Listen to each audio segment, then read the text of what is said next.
அழைக்கிறேன். வாருங்கள் கொடிலிங்கம் ஐயா அவர்களே. உலகெல்லாம் உணர்ந்து ஓதற்கரியவன் நிலவுலாவிய நீர்மலி வேணியன் அழகில் சோதியன் அம்பலத்தாடுவான் மலர் சிலம்படி வாழ்த்தி வணங்குவான். இங்கு கூடிய அனைவருக்கும் என்னுடைய மனமார்ந்த வணக்கத்தை முதற்கண் தெரிவித்துக் கொள்கிறேன். ஏற்புரை என்ற அமைப்பில் பேச பணித்திருக்கிறார்கள். நான் குறித்து நிறைய வந்திருக்கேன், பல பாடல்கள் பாட வேண்டும் என்று. இந்த அம்மா இப்படி எனக்கு வாய்ப்பு கூட்டினா நான் என்னத்தை பேசுகிறது? மாண்பமை நீதியரசு சொன்ன மாதிரி அம்மையாரே நிகழ்ச்சியே அம்மையார். அப்புறம் நாங்கள் எங்கே பங்கு எடுத்துக்கிட்டு நாங்கள் என்னத்தை சொல்கிறது? இங்கே வந்திருக்கிற அத்தனை பெருமக்களும் எனக்கு மிகவும் வேண்டியவர்கள். ஒவ்வொருவராக நான் பெயர் சொல்லி அழைத்து பாராட்டினால்தான் நான் நன்றியுடையவனாக இருப்பேன். அத்தனை பேர் முகங்களை எல்லாம் பார்க்கிறேன். நான் இப்படி அவங்க பேரை சொல்கிறதுக்கு அரை மணி ஆகிடுமே. இப்போ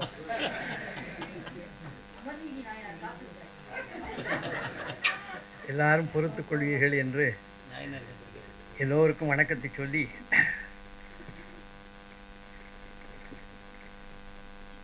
எனக்கு தந்த சில நிமிட நேரங்களில் சில கருத்துக்கள். இன்றைய நாள், இந்த நாளினுடைய பேசு பொருளாக அமைய பெற்றிருப்பது அமர்நீதி நாயனாருடைய வரலாறு. 2வது சருக்கமான தில்லைவாழ் அந்தணர் சருக்கத்தில் 49 பாடல்களில் அவருடைய வரலாறு நமக்கு கிடைத்திருக்கிறது. அல்லிமேல் முல்லையம்தார் அமர்நீதிக்கடியேன் ஆரூரன் ஆரூரில் அம்மானுக்காளே என்று சுந்தரமூர்த்தி சுவாமிகள் திருத்தொண்டர் தொகையிலே சொல்லி பெருமைப்படுத்துவார். நீதி இவரை விரும்பி வந்து இவர்பால் தங்கியதால் அமர்நீதி நாயனார் என பெயர் பெற்றதாக பெரியோர்கள் சொல்வார்கள். இன்றைக்கும் எங்கள் பால் அன்பு கொண்ட நீதியரசர் அவர்கள் விரும்பி இந்த நிகழ்ச்சிக்கு வந்து எங்களுக்கு பட்டம் தந்து பெருமைப்படுத்துகிறார்கள் என்று சொன்னால் அதெல்லாம் நாங்கள் இப்போ செய்த பேர். செல்வன் மதன்குமார் அவர்கள் மிக அருமையாக வரலாற்றை இன்னும் சற்று நேரத்தில் விரித்து உரைப்பார்கள். என்றாலும் சேக்கிழாருடைய திருவாக்கில் சில பாடல்களை பாடி சொல்லலாம் என்று எனக்கு ஆவல். இந்த மேடை ஏறும் முன் திரு உலகநாயகி அம்மையார் அவரிடத்திலே ஒப்புதலும் பெற்றேன். ஆனால் நிலைமையே ரொம்ப மாறி இருக்கு. அந்த திருப்படையாடல் திரைப்படத்தில் ஒரு காமெடி வரும், அந்த தருமிக்கும் சிவபெருமானுக்கும் இந்த மாதிரி 2 பேர் இருந்தால் போறியா? இல்லை நீ ஒருத்தரே போகிறோம். அந்த மாதிரி ஒருவன் என்னும் ஒருவன் காண்கிற மாதிரி அம்மையார் எல்லாத்தையும் வளைச்சி டாமினேட் பண்ணுறீங்க. நான்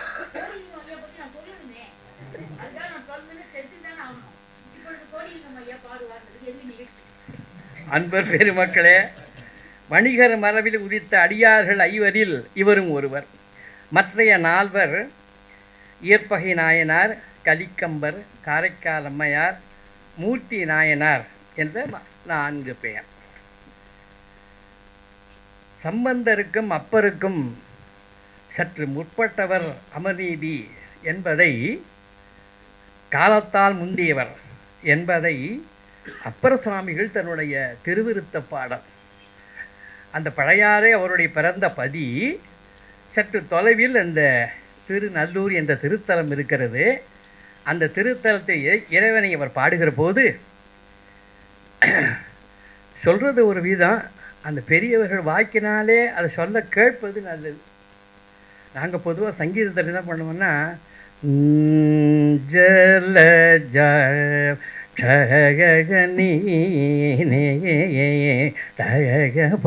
ஜகபராசியே, இதோட கரி சரி கரி நிரி நி கரி நிசரி நிசரி கரி கரி கரி சரி.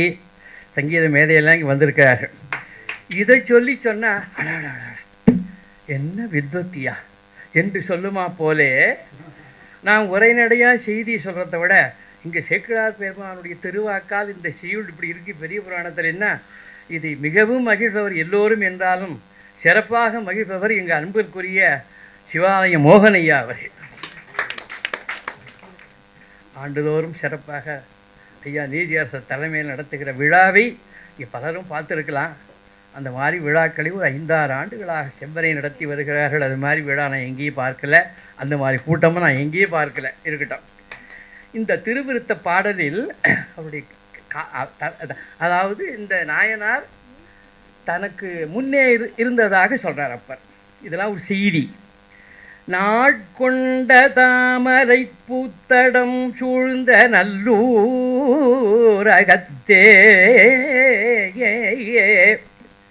நாட்கொண்ட தாமரை பூத்தடம் சூழ்ந்த நல்லூரகத்தே,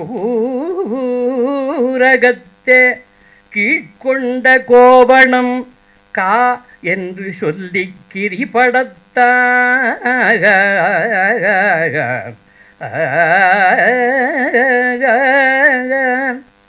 வாட்கொண்ட நோக்கி மனைவியோடும் அங்கு ஓர் வாணிகனை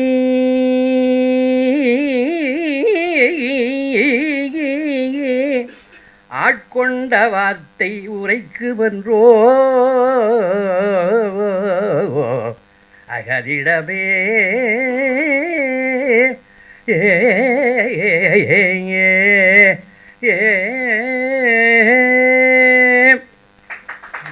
அப்பர் சுவாமியுடைய திருவாக்கு. இந்த பாட்டு நமக்கு என்ன கருத்தை தெரிவிக்கிறது என்றால், பாதியில் நீடிய பெருமை சேர்ப்பதி பழையாறை, பாதியில் நீடிய பெருமை சேர்ப்பதி பழையாறை. இதற்கு பக்கத்தில் இந்த அதிபத்தர் குடியேறிய தலமான திருநல்லூர் பெருமையை அப்பர் சுவாமி ரொம்ப அழகாக சொல்கிறார். நாட்கொண்ட தாமரை பூத்தடம் சூழ்ந்த நல்லூர். சரி, ஒரு கருத்து. அவருடைய முழு வரலாறு என்ன வரலாறு? இந்த கோவணம் தந்து கோவணம் காணாமல் போக இவர் ஏதோ சொல்ல, இது எது இல்லை, நான் வாங்க மாட்டேன், நீ ஏமாத்துற, இந்த கதையெல்லாம் பின்னாடி அவர் அழகாக சொல்ல போகிறார். அந்த வரலாறு அப்புறம் அவர் சார்ந்த குலம், அந்த குல மரபு என்ன என்பதை அதை சொல்கிறார். அங்கு ஓர் வாணிகனை ஆட்கொண்ட, அப்போ வணிக மரபை சார்ந்தவர். அவருக்கு வாணிகமும் விவசாயமும் ரெண்டும் பெரும் தொழில். பழையாறையில் பிறந்தா கூட இதை விருத்தி செய்வதற்காக பக்கத்தில் இருக்கிற திருநெல்லூர் போகிறாருங்கிற அந்த வரலாற்றை சொல்லுகிறார்.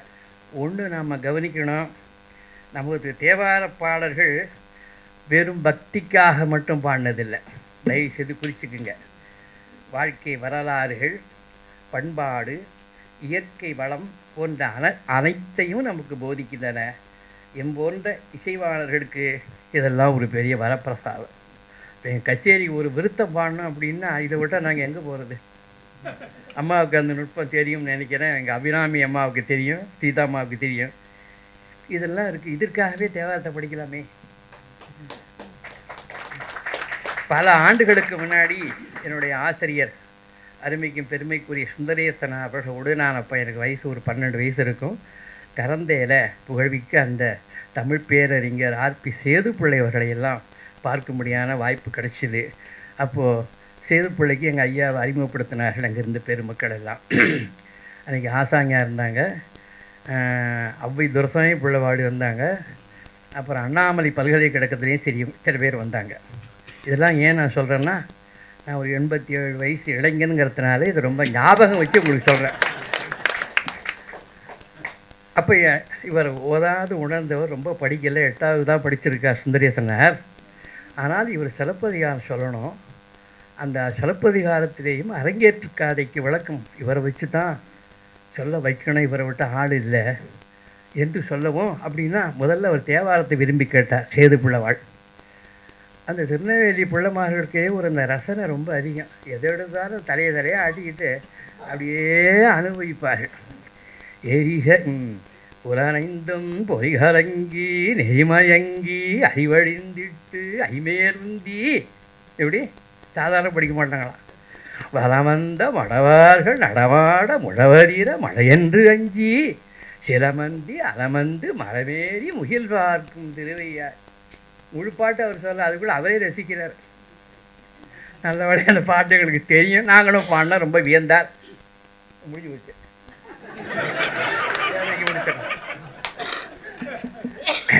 அப்புறம் சிலப்பதிகாரம் அந்த வரிப்பாடெல்லாம் பாடி அசத்தினார் எங்களுடைய ஆசிரியர். அப்போ சொன்னார் சேது பிள்ளவாள், நான் கீட்ஸ் படிச்சிருக்கேன், ஷெல்லி படிச்சிருக்கேன், மில்டன் படிச்சிருக்கேன், வேர்ட்ஸ்வொர்த் படிச்சிருக்கேன், எனக்கு ஆங்கிலம் நல்லா தெரியும். ஆனால் இதிலெல்லாம் இந்த கவி அனுபவம், கவித்துவம் இல்லை. எங்கள் ஞானசம்பந்தர் அது சொல்கிற எங்கள் ஞானசம்பந்தருடைய பாட்டுக்கு இதெல்லாம் நேரம் ஆகுமா என்று சொன்னது மாதிரி அதுக்கு அவர் தான் சொன்னார், வெறும் பக்திக்காக படிக்காதீங்க, அதில் சொல்ல விடப்பட்ட சங்கதி எதுவுமே இல்லை அண்ணா. அது உங்கள் மாதிரி சங்கீத வித்வான்கிட்ட கேட்கவே வேணாம். எங்கள் தேவாரம்னு எடுத்துக்கிட்டு தான் எத்தனை பண்ணு, எத்தனை ராகம், எத்தனை திரிசான சந்தங்கள், அதுக்காக படிங்கன்னார். அந்த ஒரு கருத்தை சொல்லிவிட்டு அப்புறம் கதையில் வரும், மழையில் நனைந்து வருகிறார் பெருமான், மீண்டும் நீராட வேண்டும், இதை பிராயச்சித்த அபிஷேகம் என்று பெரியவர்கள் சொல்லுவார்கள். சரி, திருப்பி எந்த நீரில் ஆடுவது? தூய தண்ணீரில் தான் நீராட வேண்டும். சேக்கிழார் சொல்கிறார் பாருங்க, அந்த ஒரு பாட்டு சொல்கிறேன். தொண்டர் அன்பெனும் தூய நீர் ஆடுதல் வேண்டி, தொண்டர் அன்பெனும் தூய நீர் ஆடுதல் வேண்டி, மண்டு தன்புனல் மூழ்கிய ஈரத்தை மாற்ற, தண்டில் மேலதும் ஈரம், போட்டிருக்கிறது அந்த கோவண ஈரம், தண்டில் மேலதும் ஈரம் நான் தந்த கோவணத்தை கொண்டு வாரும் என்று உரைத்தனர் கோவணக்கள்வர். நனைஞ்சு வந்திருக்கேன், கோவணம்லாம் நனைஞ்சு போச்சு, வேறு கோவணம் வேணும்.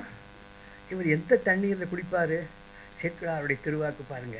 தொண்டரு அன்பெனும் தூய நீர் ஆடுதல் வேண்டி,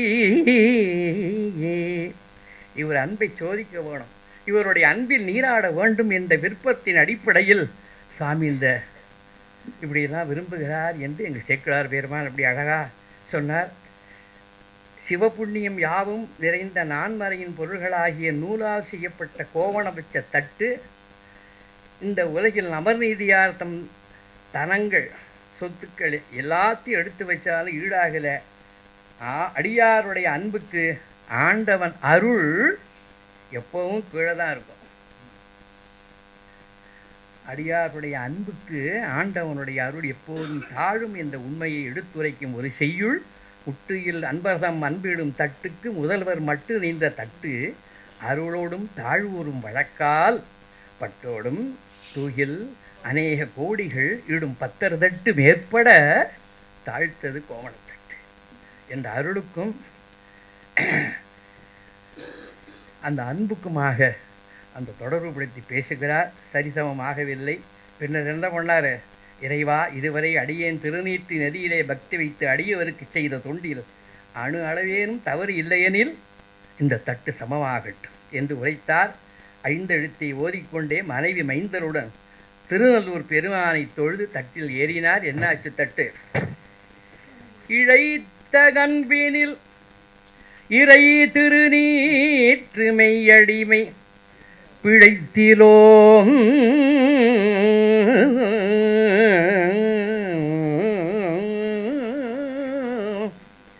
இழைத்த கண்பினில் இறை திருநீற்று மெய்யடிமை பிழைத்திலோம் எனில் பெருந்துலை நேர் நிற்க இழைத்த கண்பினில் இறை திருநீற்று மெய்யடிமை பிழைத்திலோம் எனில் பெரும் துளை நேர் நிற்க என்று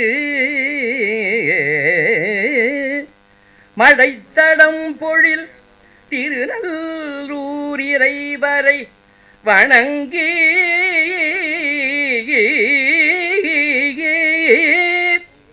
மடைத்தடம் பொழில் திருநல்லூர் இறைவரை வணங்கி தழைத்த ஐந்தெழுத்து ஓதினார். ஏறினார் தட்டில்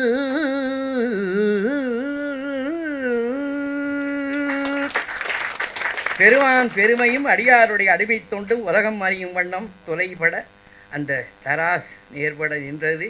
நாதத்தும் திருவருளினால் நல்பெரும் துளைய மிது கொண்டு எழும் விமானம் அதுவாகி மேல் செல்ல கோதில் அன்பரும் குடும்பமும் குறைவர கொடுத்த ஆதிமூர்த்தியாருடன் சிவபுரியினை அணைந்தார்.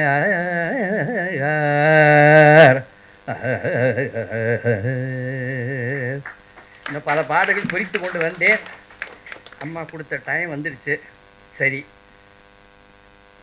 நம்மையும் ஓர் பொருளாக்கி நாய் சிவிகை ஏற்று வைத்து அம்மை எனக்கு அருடையவாறு ஆர் பெறுவார் அச்சோவே என்ற பெருமானுடைய அந்த கருத்து தான் எனக்கு ஞாபகத்துக்கு வருது.